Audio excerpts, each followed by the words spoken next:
I am General of the Army Ulysses S. Grant, and you join me today in the library as I reflect about my son Fred being wounded in the Vicksburg campaign at the Battle of Big Black River, the bridge.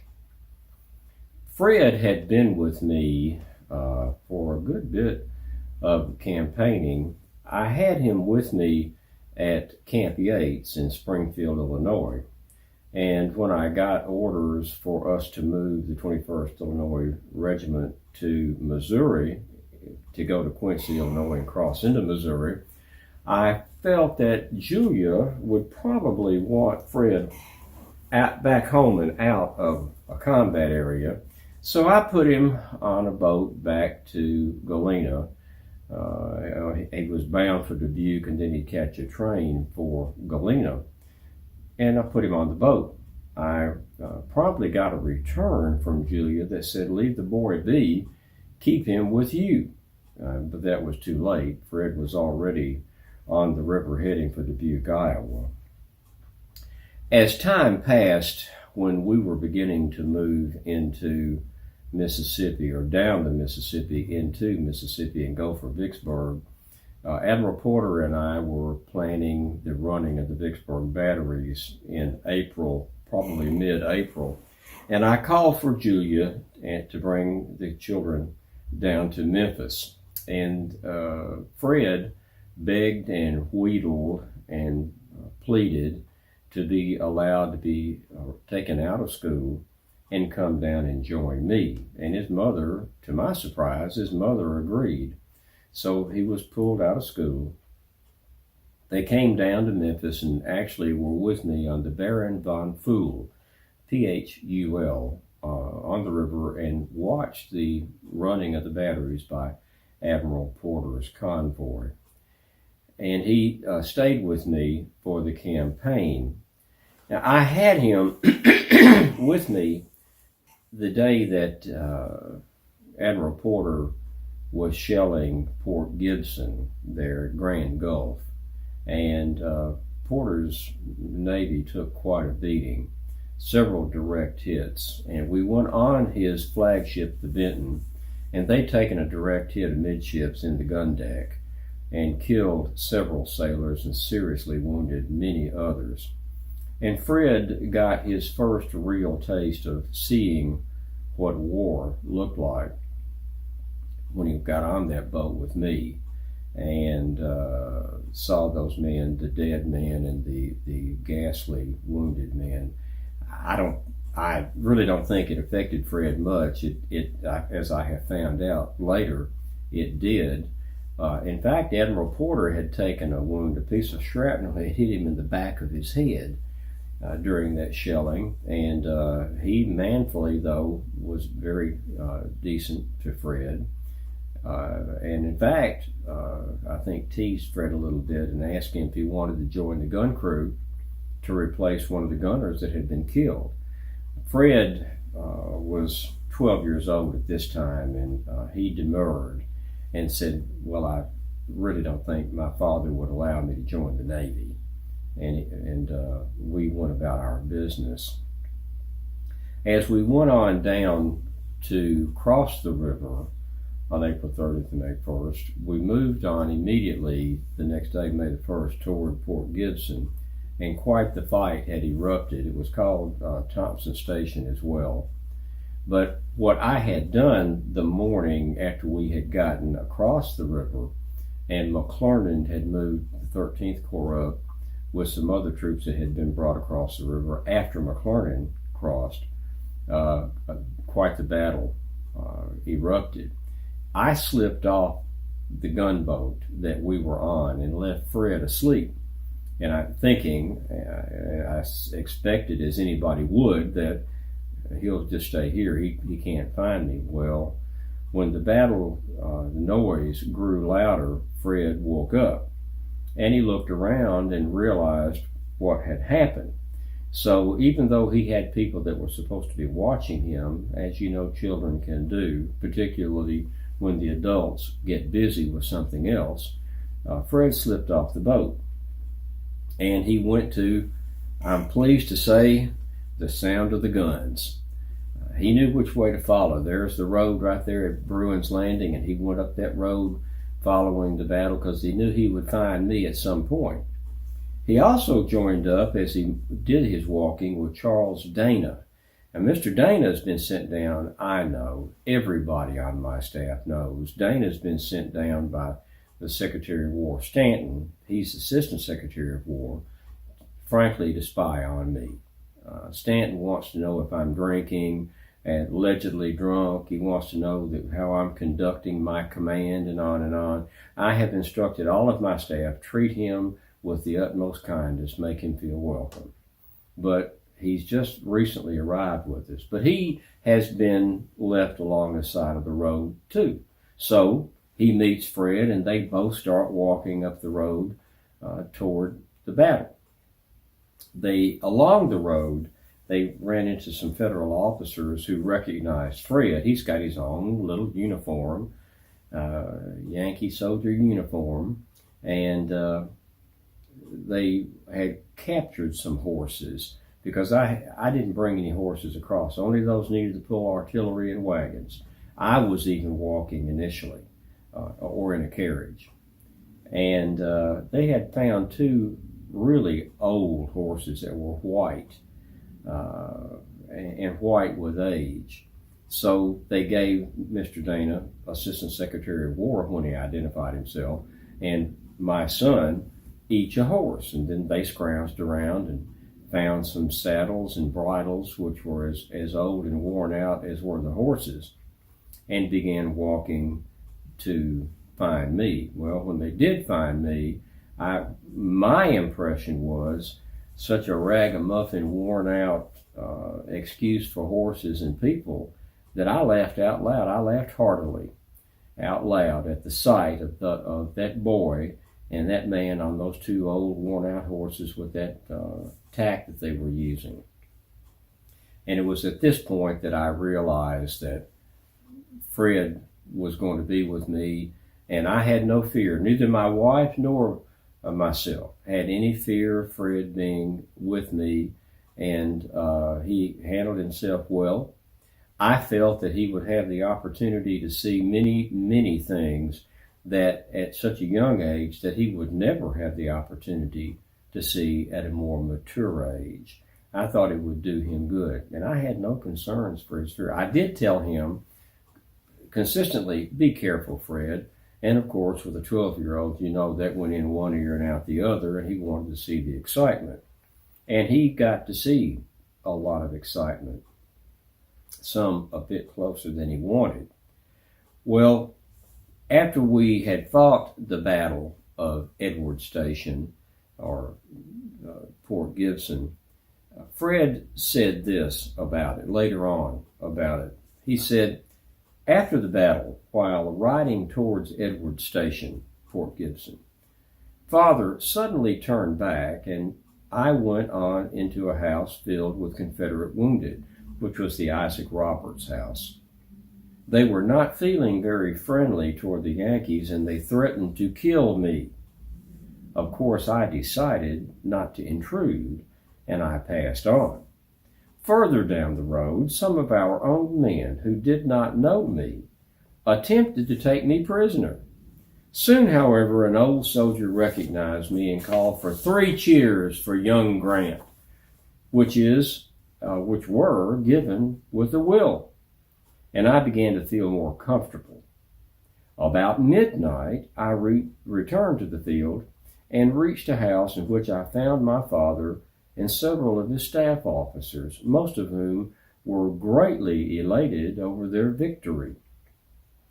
I slept in the room with my father that night, he even after the great battle and victory of that day, and with the expectation and cares of another battle on the morrow, was, as ever, most considerate of the comfort and the welfare of his young son.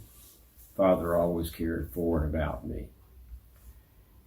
But after that, the next day, Fred also had this to say. I joined a detachment which was collecting the dead for burial. But sickening at the sights, I made my way with another detachment, which was gathering the wounded for a hospital, to a log house, which had been appropriated for a hospital. Here the scenes were so terrible that I became faint and ill, and making my way to a tree, sat down, the most woebegone 12-year-old lad in America. Fred didn't say anything about these sights to me at the time, and I did not know that they were impressing him so deeply.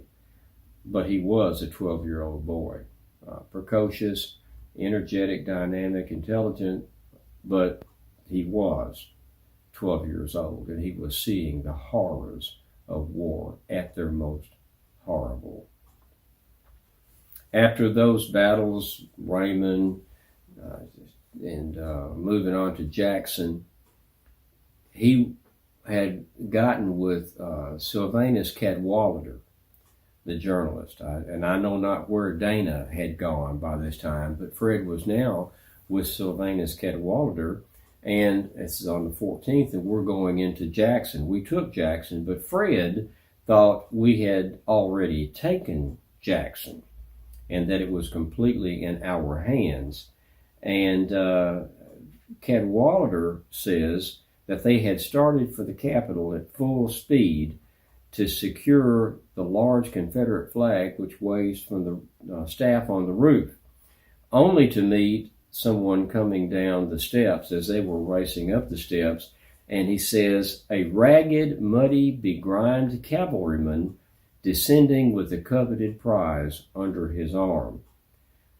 To say that our disappointment was extreme, but mildly expresses the state of our feelings. So Fred and Cadwallader did not get the rebel flag flying above the state capitol building in Jackson, Mississippi, but Fred didn't give up. He was looking for a trophy. And so he was darting around all over the Jackson, Mississippi State Capitol building, and he found his way into the office of the governor, Governor Pettus. And Fred said he saw the governor's pipe abandoned on his desk. And goes on to say, I confiscated it, ostensibly for the national service, but actually for my own private use. It had the advantage of being still loaded and lighted. So apparently Governor Pettus had vacated that office, but moments, if not minutes, before Fred got there. And as he was going into Jackson, he saw Confederate soldiers coming out of the city, and he realized, we have not completely taken the city yet. And he was greatly in fear of being captured or killed, but he said that I was so muddy and filthy that it covered the blue of my uniform, and the rebel soldiers going past me took no notice of me. And he sat his horse there while they marched past him, and then he found Cadwallader and stayed with him. After Jackson, going back to Champion Hill, and then the next day into Big Black River, it's when he was wounded. We were pushing them on the 17th back across the Big Black River and to the bridge. And I was determined that I was going to push them so hard and so quickly that they weren't going to have an opportunity to fire the bridge. Fred was all over the battlefield. I found out later he had a better mount now. And he got with Brigadier General Mike Lawler's brigade. Now, Mike Lawler is an Irishman about 6 feet 3 or 4 inches tall. And remember, this is the average man in my army is 5 feet 6 inches tall. I am 5'8", so I'm a bit taller than the average man. But Mike Lawler pushed 6'4" and weighed well over 250 pounds. A big red-headed Irishman that He liked to take off his coat, roll it up and tie it behind his saddle, wear a straw hat, and roll up his sleeves. And his slogan was, "If you see a head, knock it." So he had a brigade there as we're pushing the rebels back to the river, and there was a cotton field right between the river and the woods. The rebels had chopped down a number of trees to open up a field of fire, so the woods were even further back from the river. But there was a swale where the river had formerly run, which was deep enough for a man to be in, and Lawler took his brigade, broke them out of the woods, and ran into that swale. And they were but yards from the Confederates. Lawler roared, spurred his horse and up out of the swale, and they were upon the Confederates that so fast that they barely had an opportunity to get off. In fact, they did not get off a volley. Very few men were killed. And in the second wave, nobody was, to my knowledge, was injured. And the rebels fell back to the river. Fred got so excited with this that he spurred his horse up into the former rebel works to see what was going on. And he says this about that. Following the retreating Confederates to the Big Black, I was watching some of them swim the river when a sharpshooter on the opposite bank fired at me and hit me in the leg, hit him in his right thigh, grazed him. The wound was slight but very painful, and I suppose I was very pale, for Colonel Clark Lago, came dashing up and asked what was the matter. I promptly said, "I am killed." Perhaps because I was only a boy, the colonel presumed to doubt my word and said, "Move your toes," which I did with success. He then recommended our hasty retreat, and this we accomplished in good order. Fred's wound was not serious. It was a graze, but it became very painful and it became infected. And in fact, my surgeon, Dr. Henry Hewitt, said, we need to amputate that leg. And I was disturbed about this, and so was Fred, and prevailed on Dr. Hewitt to do all he might before resorting to the extreme amputation route. And he did not amputate. He treated Fred, and Fred was okay with the leg.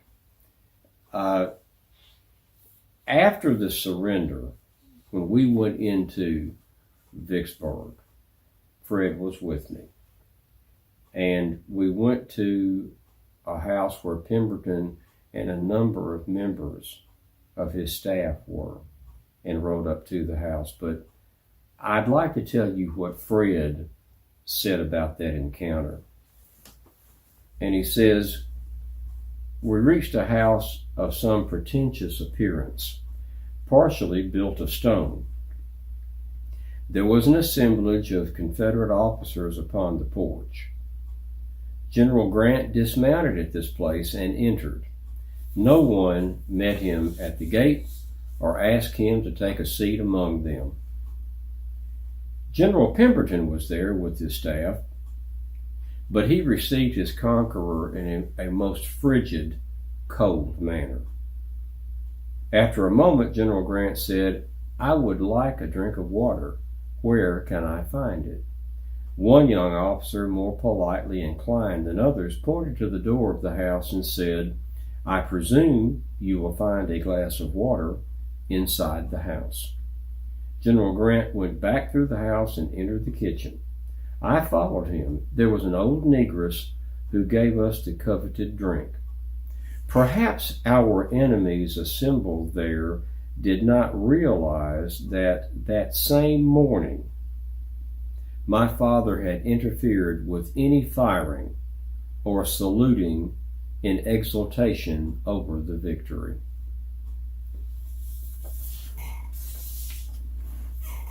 Unfortunately for Fred, Julia, and myself, and William Sherman,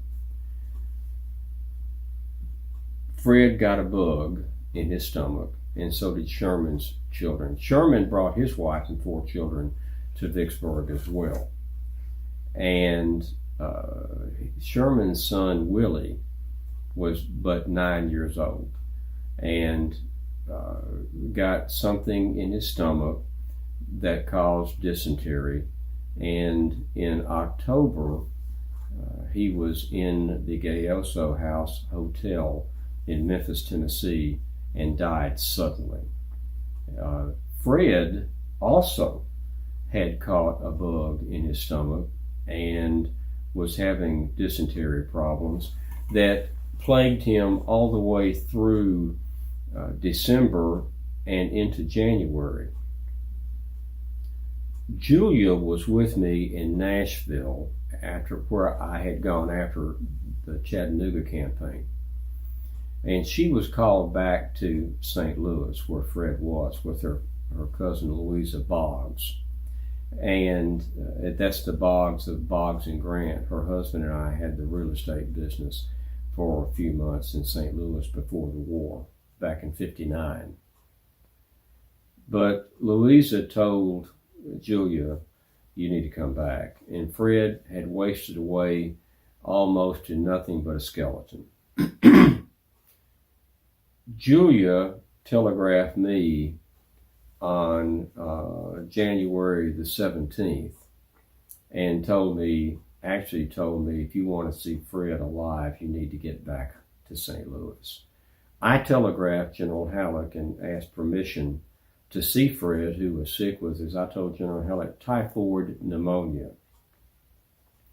General Halleck gave me permission to go, but Secretary Stanton said that I could not relinquish my command to anyone else. I had to stay in command on a daily basis, so I took my personal telegrapher, Samuel H. Hewitt, with me, and I telegraphed and stayed in command of my troops at all times while I was gone. When I got to St. Louis on the 26th, I left Chattanooga on the 24th and went through Nashville, got to St. Louis on the 26th. When I got there, Fred had passed his crisis, but he was a piteous sight to see. He was almost 13 and almost only skin and bone. The dysentery had worn him away to nothing, and the pneumonia that he caught, which was common, it was called typhoid pneumonia, but it was a result of being so weakened by the dysentery and the typhoid. But Fred managed to pull through, and Sherman's son Willie, at age 9, had died back, as I said, back in October. So Sherman and I both had children to suffer from something they picked up from apparently the water in Vicksburg, and Sherman lost his son. Julia and I were fortunate. We did not lose our boy, but he was fine. Julia had gone to the doctor right before I got there. The regular doctor had to be out of town. His partner came out and examined Fred and prescribed him Nox vomitica,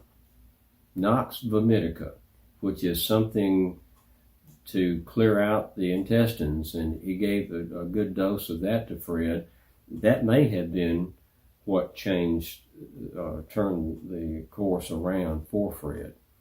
But on the 27th, the day after I got back to St. Louis, I actually took everybody out to the St. Louis Theater, and we saw the stage play Richelieu and enjoyed it immensely.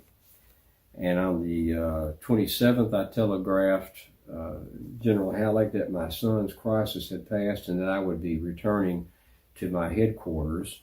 And on March the 1st, I wrote my father a letter in Covington, Kentucky. And father and mother did not want Fred with me at all during the campaign. They had objected strenuously when Julia brought him with with her to take him to me. But I wrote Father a letter and in part told Father, Fred is now with me, quite recovered. The doctor said that he would not be strong enough to send to school until next fall, and for that reason I am keeping him with me for the next few weeks. So by March the 1st, Fred had improved to the point that he was able to travel and be with me and begin recovering. So I very nearly lost my son to a Confederate sharpshooter at the Battle of Big Black River, then to a possible amputation, and then to dysentery and pneumonia resulting from dysentery. Fred stayed and went back to St. Louis and went back to school and stayed there pretty much for the rest of the war. A note of interest that I might add is that John McClernand's son, Edward John McClernand, and Fred both began West Point in 1866. So Fred did not speak of his relationship with McClernand. I wonder how they handled that. But John McClernand's son and my son both went to West Point together in the class of 1870. But I have reflected quite enough for this time together. I hope that you see fit to join me again for other reflections and how General Grant looks at the American Civil War.